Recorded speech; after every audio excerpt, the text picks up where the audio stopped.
Bienvenidos a la sesión de preguntas y respuestas con el analista militar el profesor Michael Clark. Él responderá todas sus preguntas sobre la guerra en Ucrania. Hemos recibido muchísimas preguntas en nuestro blog dedicado a Ucrania, y aún están a tiempo de enviar las suyas. Pueden escanear el código QR que están viendo en pantalla o pueden dejar un comentario en YouTube. Profesor Clark, es un placer tenerlo aquí. Empecemos con la pregunta de Paul. Se trata de un protagonista clave en todo esto. Hablamos del presidente Zelensky. Paul pregunta si Zelensky será recordado como un gran líder de guerra. Pues indudablemente Zelensky será recordado como el hombre que se enfrentó a una invasión rusa. A menudo hablo con gente que recuerda algo que él dijo cuando apenas había comenzado la guerra y considero que fue lo más importante. Creo que fue la segunda noche luego de comenzada la invasión rusa. Todos pensábamos que matarían a Zelensky y a su familia los primeros días, pero él salió a las calles de Kiev. Hacer eso era muy peligroso en ese momento porque había escuadrones de sabotaje que recorrían las calles buscándolo y que querían entrar al palacio para dispararle. Pero él dijo: aquí estoy, el ministro de Defensa y el de Asuntos Exteriores están aquí, el gobierno está aquí, y vamos a pelear. De hecho, ese fue uno de los discursos más importantes de nuestra época. Y él será recordado por eso. Él está en el poder desde 2019 a pesar de que su popularidad ha tenido algunos altibajos. Ahora la ley marcial le da legitimidad. Su mandato democrático finalizó en mayo del año pasado y ahora es una especie de líder bajo ley marcial. Eso significa que tiene la legitimidad de un entrenador de fútbol. Él tiene que ser exitoso. Claro. Quizás su estrella pueda opacarse y tal vez tenga algunos problemas internos, pero no tengo dudas de que siempre se lo recordará como el hombre que enfrentó a los rusos en lugar de huir al exilio. Zelensky fue el hombre que no permitió que los rusos entraran en Kiev.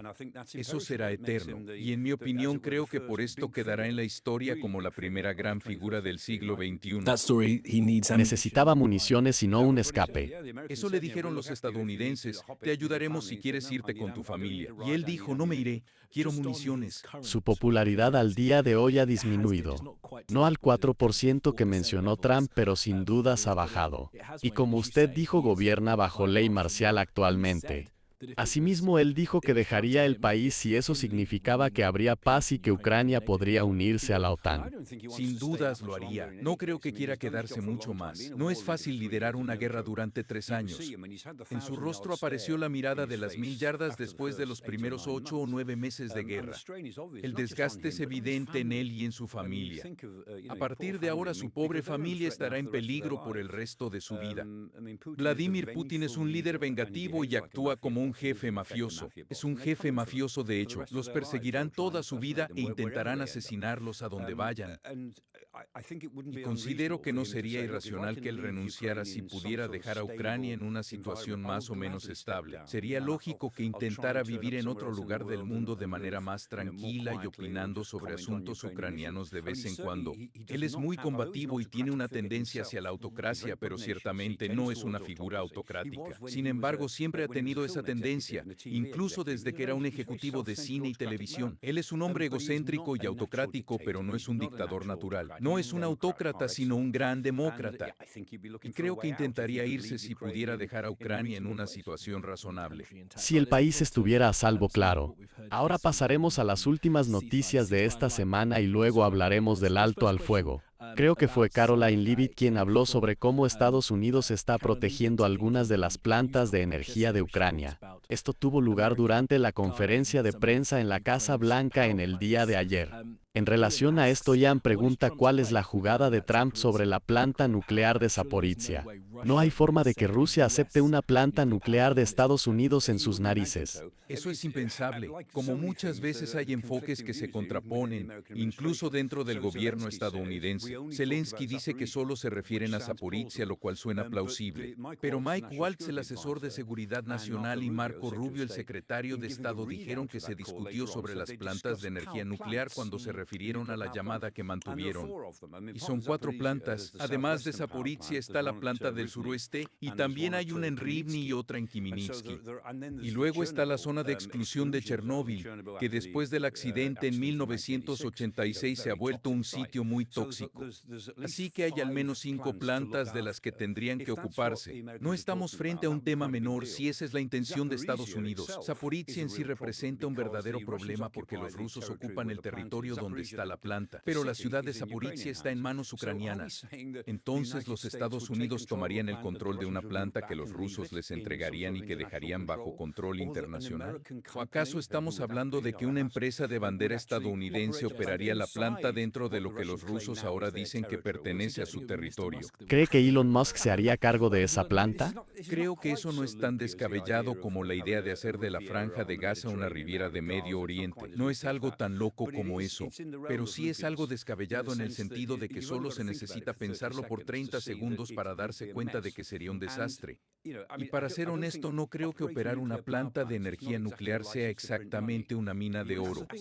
Si le preguntáramos a cualquier empresa de energía nuclear del mundo si es un negocio rentable, nos diría que no lo es. Pero está el acuerdo de minerales y uno podría pensar que extraen minerales raros de Ucrania y Estados Unidos gana dinero. Entonces Ian pregunta cuál es el plan de Trump aquí. ¿Quiere ganar dinero con la planta nuclear? Estados Unidos podría ganar dinero con eso solo si tuviera acuerdos muy favorables con Ucrania y grandes subsidios por parte del gobierno ucraniano. Así es como suele funcionar en todo el mundo. La mayoría de los gobiernos subsidian a las empresas para que operen sus plantas nucleares. Así que no puedo imaginarme cómo funcionaría en el caso de Zaporizhia en este momento. Creo que fue algo que se dijo por teléfono, y no creo que Trump haya pensado mucho en eso. Pienso que solo surgió como una idea, pero lo que el presidente Trump intenta hacer claramente es pensar en formas no militares de ofrecer seguridad para el futuro de Ucrania. Él quiere demostrar que hay muchas maneras en las que empresas de Estados Unidos podrían ayudar a Ucrania a crecer. Cuantas más empresas participen, mejor será para su país y para su imagen como presidente. No olvidemos que Trump siempre resulta beneficiado, y será bueno para Ucrania porque habrá muchos estadounidenses en su territorio que servirán de disuasión. Él está buscando todas las posibles razones sin llegar a lo militar. El presidente Trump por ahora no piensa cruzar esa línea, así que está pensando en varias alternativas, pero ninguna suma mucho. Y el acuerdo de minerales no generará dinero por muchos años. Y esos minerales estarán en manos rusas cuando generen dinero, ya que Rusia planea tomar toda Ucrania de acuerdo a las tendencias actuales. ¿Hay algún precedente de empresas que hayan ingresado a otros países para proporcionar el tipo de servicios al que Trump se refiere? La idea ha surgido hace un par de semanas y la están analizando. Me pregunto si se ha hecho esto antes en algún país. No se me ocurre ningún ejemplo de un caso similar. He visto muchos casos de empresas en lugares que de repente se convierten en zona de guerra, y esas empresas se enfrentan al problema de que el valor de su patrimonio comienza a caer en picada por encontrarse en medio de una zona bélica. Así que buscan deshacerse de él vendiéndolo o llevándoselo. Quizás me equivoque en esto, pero no se me ocurre ningún ejemplo de una empresa que voluntariamente haya entrado en un proyecto en medio de una zona potencial de guerra, porque las empresas siempre buscan estabilidad. Quizás no busquen grandes ganancias, pero siempre buscan estabilidad a largo plazo, especialmente en proyectos de infraestructura con rentabilidad a años. ¿Y su mera presencia brindará seguridad? Las que se encargarían de la seguridad serían empresas privadas de Estados Unidos en este caso. No hablamos de las tropas estadounidenses, sino de empresas militares privadas. La pregunta es si compañías como BlackRock o Blackwater u otras empresas similares proporcionarían suficiente seguridad real. Yo creo que no podrían. Pasemos ahora a la siguiente pregunta que es muy interesante. Se trata sobre el presidente Putin y los acuerdos que no ha cumplido. ¿Hay ejemplos concretos de acuerdos con Occidente que Putin haya ignorado o no haya cumplido en el pasado? De hecho, hay una cifra que se va actualizando, y hoy en día llega a los 190 acuerdos. Han pasado 25 años desde que Putin se convirtió en el primer ministro de Rusia en 1999. Estamos en el 26º año de su mandato. Durante ese tiempo ha roto un total de 190 acuerdos. Pero hay múltiples aspectos que tratar aquí. Daré ejemplos de algunos acuerdos que ha respetado y también de otros que ha roto. Algunos de los pactos importantes para Ucrania que Rusia Rusia no ha cumplido son los acuerdos Minsk I y II, celebrados en 2014 y 2015, pero creo que el mayor de todos fue el Memorándum de Budapest de 1994, cuando Ucrania entregó las armas nucleares que había heredado de la Unión Soviética. Ucrania era el único que podría haberlas usado. Los otros eran Kazajistán y Bielorrusia, quienes no hubieran podido hacer mucho con esas armas. Pero Ucrania tenía experiencia. Ellos podrían haber tenido su propia fuerza nuclear de haberlo querido, pero en 1994 entregaron el armamento a cambio de garantías de seguridad de Rusia y también de Estados Unidos y Gran Bretaña. Luego los rusos hicieron trizas el acuerdo al invadir y tomar Crimea en 2014, mientras que Gran Bretaña y Estados Unidos fingieron que no pasó nada, así que fingimos que habíamos olvidado que les habíamos dado garantías de seguridad 20 años antes. Ese fue el más importante. Pero también hay otros casos. En Europa hubo muchos pactos de control armamentístico, como el Tratado sobre Fuerzas Armadas Convencionales en Europa o el Tratado de Fuerzas Nucleares de Alcance Intermedio. Los rusos incumplieron la mayoría. Los estadounidenses tampoco fueron completamente inocentes. Ellos renunciaban o se retiraban de los tratados mientras los rusos los rompían, y eso era muy evidente. Sin embargo, los rusos han sido más consistentes en los acuerdos en donde su empresa Gazprom estaba involucrada. Siempre cumplieron los contratos cuando Gazprom le suministraba gas a Europa, y lo hicieron hasta el año 2008. En ese año Putin mostró nuevamente su fase agresiva, y de ahí en adelante todos los inviernos comenzó a jugar con Ucrania y los oleoductos ucranianos, tratando de aislarlos del resto del suministro europeo, así que de esa forma comenzó el chantaje principalmente a Ucrania, pero también a toda Europa. Y ahí Gazprom se volvió poco confiable, pero hasta ese momento lo había sido. Y también los rusos se han apegado a sus tratados de limitación armamentística. El viejo Acuerdo SALT de 1969, cuyas siglas significan Tratado de Limitación de Armas Estratégicas. Este tratado luego se convirtió en START I y START II, que significan Tratado de Reducción de Armas Estratégicas. En la actualidad estamos en el nuevo START, que fue celebrado entre Obama y Putin en el año 2011 y que finalizará en 2026. Veremos qué pasa. A Rusia le conviene ese tratado. Tanto ellos como Estados Unidos tienen al menos 1.500 armas nucleares. Los chinos, por su lado, no se detendrán hasta no tener al menos 1.500 también. Estoy seguro de eso. Así que es posible que los rusos extiendan el Tratado Nuevo START en 2026. Esos son los acuerdos que han respetado, pero han roto casi todos los demás, sobre todo en materia de seguridad europea. Ellos cambiaron el tratado de los ABM. ¿Eso es correcto? Eso es correcto. Han modernizado y aumentado el alcance y letalidad de sus misiles balísticos intercontinentales, pero no han cambiado el número. Eso no está prohibido. Va en contra del espíritu del tratado, pero no está prohibido. Debería renegociarse un nuevo START. Claramente. Y estamos muy atrasados. Estamos muy atrasados para iniciar negociaciones significativas y el tratado debe renovarse en 2026. Pero si el vínculo de Donald Trump con Vladimir Putin ahora va a ser significativo, quizás lo hagan razonablemente rápido. Creo que a ambos les conviene mantener y respetar ese tratado. Y pienso que los rusos seguirán respetando ese acuerdo. También deben confirmar si siguen con el PAIC, que es el tratado nuclear para restringir a Irán, celebrado en el año 2015. Estados Unidos se retiró de ese tratado. Trump se retiró porque Obama era quien lo había celebrado. Era un tratado de Obama. Estoy seguro de que esa fue su principal motivación. Por su parte, los rusos y los europeos se quedaron porque no les afectaba en nada seguir con el tratado. Así que ellos no lo rompieron, fue Estados Unidos. Profesor, en este nuevo mundo belicoso, ¿puede explicarnos por qué les conviene apegarse al tratado y no expandir su arsenal? Porque la idea es que 1.500 armas nucleares estratégicas son más que suficientes para devastar el país del otro. Y antes tenían muchas más. Esta discusión surgió en los años 70. La idea fue que si bajaban el número a 1.500 ojivas cada uno, entonces podrían discutir cuáles serían más precisas y más grandes y para qué las usarían. Pero con 1.500 habría destrucción mutua garantizada. MAD se le llama por sus siglas en inglés, Estrategia MAD. Podemos destruirnos uno al otro. Eso era cuando solo eran Rusia y Estados Unidos. Ahora se sumó China. Y es un juego de 3 que es mucho más difícil que un juego de 2. Creemos que los chinos tienen unos pocos centenares de armas nucleares ahora, pero de seguro van a llegar al menos a lo que los estadounidenses y los rusos tienen, y probablemente lo superen antes de que empiecen a hablar sobre poner un límite armamentístico. En este contexto, China intentará superarlos si no lo negocian. Eso es bastante probable. Ahora vamos con la pregunta de George, que se relaciona en cierta forma con el control armamentístico. ¿Cómo puede responder Occidente si Putin Putin simplemente ignora los aspectos del acuerdo de paz al que ha accedido. Por ejemplo, él había acordado no atacar la infraestructura energética. Sin embargo, la atacó 3 horas después. Lo que eso significa es que la guerra continúa. En otras palabras, sucede que se llega a una especie de tregua, la cual se rompe casi inmediatamente, o el alcance de la tregua que se discute y se acuerda es muy limitado.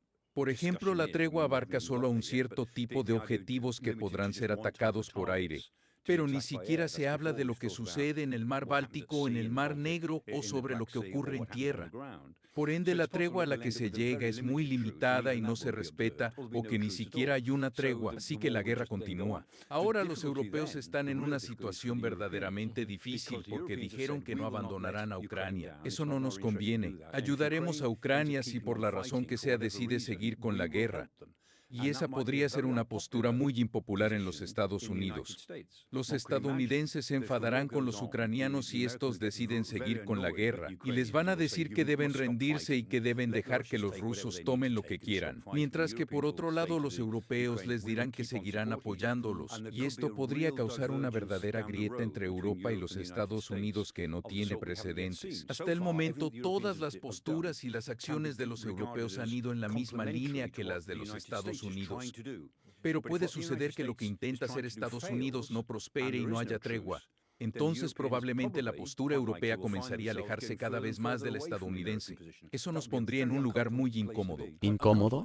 ¿Esa postura es sostenible? Creo que a esto se refería la pregunta de George. ¿Puede Europa ser proactivo en este sentido? Si la divergencia entre ambas posturas se acentúa cada vez más, ¿puede haber una respuesta adecuada por parte de los europeos? ¿Y qué respuesta sería esa? ¿Hay más por hacer que el régimen de sanciones que ya de por sí es bastante alto? Lo que se debería hacer es enviar a Ucrania más suministros y equipos de emergencia del tipo que Estados Unidos le enviaba. Es la ayuda que quizá deje de llegarle. Y eso será difícil de cumplir a corto plazo, pero es posible en el mediano plazo. Y con mediano plazo me refiero a un par de años o más si hacemos un esfuerzo ahora. En principio, los europeos podrían reemplazar toda la asistencia que los estadounidenses podrían dejar de enviar, pero deberían empezar ya mismo. Me refiero a que deberían comenzar este mes para que en unos años dé resultados. Así que la situación no se ve muy favorable en el futuro inmediato. Pero eso sería posible. Espero que no lleguemos a eso, por supuesto. Pero en este momento estamos en una situación en la cual Estados Unidos y Europa podrían tomar caminos divergentes. Tengo una pregunta sobre Europa y el rearme. Alemania con Friedrich Merz al mando quiere modificar las normas sobre el freno de la deuda para invertir en defensa. Este reciente anuncio de rearme de Alemania representa un cambio significativo en las reglas del juego. Ellos acaban de ofrecer otros 3.000 millones de euros para ayudar a Ucrania, y las acciones de su empresa Rheinmetall, que es su principal empresa de armamento, se dispararon porque esperan recibir muchísimas órdenes de compra. Así será, y la respuesta a esa pregunta es sí, esto cambia las reglas del juego en Europa. Alemania ha sido una potencia no militar durante muchos años por su historia, y debido a cómo se desarrolló como superpotencia económica de Europa en los años 60. Los alemanes han sido muy reacios a desarrollarse militarmente más allá de lo absolutamente necesario por mucho tiempo. Las historias sobre el ejército alemán que circulaban eran lamentables. Ellos literalmente hacían ejercicios con palos de escoba porque no tenían suficientes rifles, por ejemplo. Sé por mi experiencia en Afganistán que las tropas alemanas que se encontraban en el norte de Mazar-i Sharif no podían volar durante la noche, y eso era ridículo. ¿No tenían visión nocturna? Estaba prohibido por la Constitución y el Bundestag. Les permitían ir, pero no combatir de noche. Y los aliados lo agradecían. Era justo lo que querían. Los contingentes alemanes no podían salir de noche y eso era humillante. Después de la invasión rusa, Schulz dijo que la situación había cambiado radicalmente y que iban a destinar 100.000 millones de euros a la defensa. Pero eso no sucedió. Esos 100.000 millones no se invirtieron rápida y efectivamente. Y ahora Friedrich Merz va a invertir 500.000 millones en infraestructura interna. Ese dinero será destinado al fortalecimiento de puentes y carreteras que ayudarán a mover cosas militares. Pero eso no deja de ser infraestructura local. Aún deben decidir hacer una inversión en defensa incluso habiendo levantado el freno de deuda. No sabemos cuánto subiría el gasto en defensa, pero parece que sería un salto significativo. Eso tomará tiempo y no será un curso de acción muy popular. Al partido AfD, que es la ultraderecha en Alemania, no le gustará. Y al Partido Liberal Democrático, que es proempresarial, tampoco. A la ultraizquierda tampoco le agrada. Merz tendrá que lidiar con la oposición en el Parlamento cuando intente ingresar con su nueva construcción tras las elecciones, cosa que todavía no ha hecho. Este nuevo plan entra la próxima semana al Parlamento, así que Friedrich Merz la tendrá complicada para impulsar las cosas de las que ahora habla. Y esto se debatirá en el Bundestag esta semana y aún tiene que ir al Bundesrat, que es la Cámara Alta. Puede aprobarse, pero requerirá 2/3 de las cámaras. Así que creo que sí representa un cambio importante en las reglas del juego. Pero todavía nos queda por ver toda esa angustia alemana que surge cuando se trata de asuntos militares. Un Zeitenwende es como un giro radical. Exacto. Entonces sugiere que podría haber un poco de desaceleración, pero no creo que a la economía alemana le convenga que esto suceda. Claro que no, la economía alemana está al borde de la recesión. Y honestamente, invertir en armamento no es la mejor forma de impulsar una economía, aunque sí tenga un efecto de reactivación. Quedó demostrado que tuvo ese efecto en Estados Unidos en los años 30 y en Europa a finales de 1930. Hay formas más eficientes de impulsar la economía, pero la historia no siempre permite ponerlas en práctica. Depende de la época. Exacto. Estamos parados en la época de la historia que nos toca, y levantar el freno de deuda e invertir una buena parte del presupuesto en armamento y defensa será muy beneficioso para la economía alemana. Eso terminará dándole un impulso y ayudará a sacar a Alemania del estancamiento en el que ha estado durante los últimos 8 o 9 años. Hay un tema que me parece interesante relacionado con el asunto del rearme. Usted y yo hace unos días conversábamos sobre la coalición de los dispuestos, y usted mencionó que Japón podría unírseles. Lo recuerdo. Y me parece fascinante que Japón en este momento de la historia esté buscando ser parte de una alianza militar, y que esté colocando misiles en las islas del sur. Algo está cambiando ahí. Los japoneses eran un país pacifista hasta hace 10 o 15 años, y esto era por las mismas razones que tenía Alemania, por su experiencia en la Segunda Guerra Mundial y especialmente por Hiroshima y Nagasaki. Ellos nunca se olvidan de los 2 ataques nucleares que sufrieron, y su constitución dice que sus fuerzas solo son de autodefensa. Ellos no pueden realizar nada que parezca como una operación ofensiva. Toda acción debe verse como defensiva. De hecho, con su armada han realizado muy buenas cosas, como combatir la piratería y apoyar la paz. Ellos, cuando hacen algo, lo hacen bien. Son muy buenos en lo que se proponen. Japón tiene la misma postura respecto a la crisis de Ucrania que la mayoría de los países europeos. Creen que la causa de la coalición es fundamental para el mundo democrático y ven el resurgimiento de Rusia como algo negativo para ellos y para Europa. Así que están preparados para formar parte de esta coalición de los dispuestos dependiendo de lo que decidan hacer. Cheimache tiene una pregunta sobre Trump y Estados Unidos. Él pregunta si hay algún límite que haría que Estados Unidos se opusiera a Rusia en lugar de lo que hoy parece ser una postura de complacencia hacia el régimen de Putin. ¿Cuál cree que sería ese límite si es que hay alguno? Entiendo a lo que se está refiriendo Jane. Por el momento, Estados Unidos solo le ofrece incentivos a Rusia, está castigando a Ucrania y premiando a Rusia. Usa incentivos para inducir a Rusia en lugar de presionarla, y aunque Trump dice que tiene muchos recursos para ejercer presión, parece reacio a hacerlo. Creo que sí hay un límite, y que sería que Estados Unidos se sienta humillado. Recuerdo que usted dijo que el límite de Trump sería quedar en ridículo. Exactamente. Sentir que los rusos se burlan de él sería cruzar una línea roja, aunque en realidad lo están haciendo, solo que son demasiado astutos para hacerlo en público o para que la prensa lo note. Creo que sentir que los rusos y el resto del mundo se ríen de él desencadenaría una respuesta por parte de Trump, pero no creo que existan líneas rojas reales en términos políticos. Él quiere paz en Ucrania en cierta forma, pero lo que realmente busca es quitar a Ucrania del camino. El presidente Trump quiere formar una alianza con Rusia por razones geopolíticas totalmente diferentes. Lo que quiere es conseguir algún tipo de acuerdo sin importar cómo Ucrania pueda verse perjudicado. Solo le interesa obtener un beneficio durante 2 o 3 años antes de que colapse. Y a Rusia también podría convenirle lograr ese acuerdo y respetarlo al menos hasta que Trump deje la Casa Blanca. Si lo cumple, Rusia se verá beneficiada mientras Trump esté en el poder. No hay ningún límite ni línea roja respecto a Ucrania si esa es la intención de Trump, y creo que la es. Ucrania puede caer lo que sea necesario en términos de derrota, siempre y cuando Trump pueda lograr un acuerdo con Rusia que perdure durante toda su presidencia. Aquí Jake Sullivan pregunta, creo que no es el mismo Jake Sullivan que fue asesor de seguridad nacional de Estados Unidos. Jake Sullivan era quien siempre tomaba la máxima precaución en todo. Él era el asesor de seguridad nacional cada vez que Biden decidía que había que ayudar a Ucrania. Jake Sullivan siempre decía vayamos despacio, señor presidente. No lo sabía. Y los ucranianos miraban con recelo a Jake Sullivan. Creían que Tony Blinken estaba de su lado y sentían que Jake Sullivan era tan cauteloso que parecía un adversario. No les agradaba a Jake Sullivan. Bueno, ahora voy a leer su pregunta y veremos. Jake Sullivan pregunta si alguna de las quejas de Putin es objetivamente cierta, y si en Occidente no estamos teniendo algo de ese tipo de propaganda rusa que tanto criticamos. Quizás sí sea ese Jake Sullivan. Es una muy buena pregunta, Jake. Los rusos tienen algunos justificativos. Cuando la gente habla de quién tiene la culpa de la situación en 2021 y 2022, diría que la OTAN tiene un 5% y Rusia un 95%. Pero hay cosas que molestaron a los rusos con las que creo que deberíamos haber sido más cautelosos.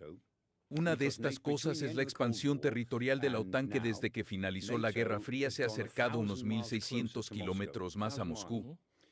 Putin piensa en la seguridad exactamente de la misma forma en la que solía pensar Stalin. Él piensa en el mapa, él observa el mapa, las fronteras y dónde está posicionado Occidente. Occidente le dijo que no debía preocuparse cuando la República Checa, Polonia, Hungría y los estados bálticos se unieron a la OTAN, porque la OTAN no tenía planes ofensivos. Y eso es absolutamente cierto. He estudiado a la OTAN por años y te aseguro que no tienen, ni ha existido en ningún momento un plan ofensivo de ataque hacia el este. No existe tal plan. Pero los rusos no lo creen. Ellos creen que había un plan de ataque o que quizá lo haya en el futuro. Entonces, en la mente de Putin, la OTAN planea atacar con el fin de occidentalizar toda Europa y también a Rusia. Eso es exactamente lo que piensa Putin, que la OTAN atacará, por ejemplo, a Bielorrusia para liberarlo de una dictadura o algo así, o que planea atacar Georgia para sacar del poder al partido Sueño Georgiano, que es prorruso, por cierto. Pero la OTAN nunca ha tenido ni tiene intenciones de hacer eso. Y respecto a esto, la OTAN dice que no era su intención ampliarse, pero que estos países quisieron unirse y que no estaban en posición de negar su solicitud, porque ellos querían unirse al mundo occidental y la Unión Europea también quería que sean miembros. Y creyeron que eso no tenía por qué molestarle a los rusos, que podían demostrarles que era solo una cuestión de estabilidad. No le dimos la suficiente importancia. Me opuse a esto en 1994 y 1998. Dije y escribí que ampliar la OTAN probablemente no era buena idea. Los estadounidenses eran quienes impulsaban esto. George Bush fue quien tuvo la iniciativa de ofrecerle a Georgia y a Ucrania la posible membresía a futuro de la OTAN en 2008. Recuerdo que pensé, mejor que esto sea solo una posibilidad porque no es una forma inteligente de proceder. Así que hicieron eso, pero luego unos años después Hillary Clinton fue con un botón de reinicio. Y les dijo vamos a pensarlo mejor. Y luego Obama los insultó y los llamó mediocres. Y esa fue una actitud muy tonta que molestó mucho a los rusos. Muchos opinan que la OTAN fue muy poco cautelosa al expandirse al este. Esa fue una de las cosas. Otra de las cosas que le molestaron al Kremlin fueron las revoluciones de color. En Ucrania tuvo lugar la Revolución Naranja. Luego se dio la Revolución de las Rosas en Georgia y le siguió la Revolución de Terciopelo en Kazajistán. Lo siento, fue en Kirguistán, y el Kremlin estaba convencido de que Occidente era quien impulsaba de algún modo estas revoluciones. No era así en absoluto, pero lo que sí hacía Occidente era brindar ayuda y apoyo a las fuerzas democráticas. Pero no lo hacía para enfrentarse al Kremlin, solo brindaba asesoramiento y les daban dinero o enviaba grupos civiles para que los ayuden con asuntos de derechos humanos y cosas así. Solo ayudaba a los grupos democráticos, eso mismo hizo en Europa del Este en los 70 y en los 80. Y eso era una actitud subversiva para Rusia. Pero para nosotros eso no es subversión, sino ayudar a la democracia. Debimos tener más tacto y haber sido más cautelosos. Pero cuando planteo estos argumentos, muchos me dicen que puedes ser tan amable como quieras con la Rusia de Putin, pero terminarás siempre en el mismo lugar, porque esta Rusia seguía por la mentalidad del KGB y fue Putin quien la introdujo en el liderazgo ruso. Esa mentalidad no existía en los 90. La discusión no llega a ningún lado. Recuerdo que Bush se reunió con Putin en el año 2001. cierto. Y cuando volvió dijo que lo había mirado a los ojos y había visto su alma, que lo había entendido. Fue ingenuo. No hay forma de que Putin se haya abierto así con él. Putin es distinto ahora. Lleva 25 años en el poder. No es el mismo Putin de 2001. Él era más pragmático en ese entonces. No creo que haya empezado a gobernar con el plan de convertirse en un imperialista a la antigua, pero de seguro comenzó su mandato indignado por la caída de la Unión Soviética en 1991. Putin escribió su extenso y reconocido ensayo en el año 2021 y luego su importante discurso dirigido al Parlamento conocido como la Duma en el año 2015. Ahora que recuerdo, no fue en 2015, fue en el año 2014. Él escribió que cuando la Unión Soviética colapsó, la gente se fue a dormir en un país y despertó en otro, que eso había sido una catástrofe histórica y que debían corregir esa injusticia histórica. Él tenía ese sentimiento de injusticia, pero era pragmático, y cuando empezó a palpar un poco se dio cuenta de lo inestable y tramposo que era Occidente. Y a decir verdad, no estaba completamente equivocado sobre eso. Ahí empezó a ser más agresivo, y su gran momento fue en 2008. Ahí fue la guerra en Georgia, y el comienzo de su verdadera ambición de poner a Occidente en una posición donde no pudiera argumentar que él estuviera ejerciendo influencia al viejo estilo soviético. Chris pregunta sobre Georgia. Las negociaciones sobre Ucrania siguen mientras Rusia conquista Georgia en secreto. ¿Hay esperanza para Georgia? ¿Y pueden las protestas derrocar al gobierno títere? Honestamente me temo que no por el momento. Creo que las protestas comenzaron hace alrededor de 140 días, pero son continuas desde hace unos 113 días. Ya estamos en el día 113 o 114. Siempre hay protestas, la calle nunca está vacía, hasta salen por la noche. Son impresionantes protestas masivas. Pero creo que hay un momento clave que determinó el curso de los acontecimientos, y fue cuando la presidenta Salome Zurabishvili se negó a renunciar en favor del gobierno de Sueño Georgiano. Zurabishvili es una dama muy valiente, mientras que Sueño Georgiano es un gobierno mediocre conformado por oligarcas financiados por los rusos. Ella se negó a dejar el cargo y dijo que sería el enfoque alternativo, pero eso fue hace ya algún tiempo. Recuerdo que pensé que si la situación no explotaba esa semana, todo seguiría su curso. Y me temo que todo continuó. Cuanto más dure Sueño Georgiano en el poder, más difícil será que las protestas logren algo. Michael, solo tengo unas preguntas más sobre Trump. Seré muy breve. Será rápido. Debo salir al aire en media hora. Esta pregunta es de un usuario llamado Observer. ¿Podría ser que Trump permita que Rusia conserve al menos parte de la tierra que ha tomado ilegalmente a fin de sentar un precedente para cuando haga lo mismo con Canadá y otros territorios? Hablamos de Groenlandia y Panamá. Está muy interesado en Groenlandia y también va muy en serio con Panamá. Respecto a Canadá, creo que solo disfruta de molestarlos. Eso es cierto.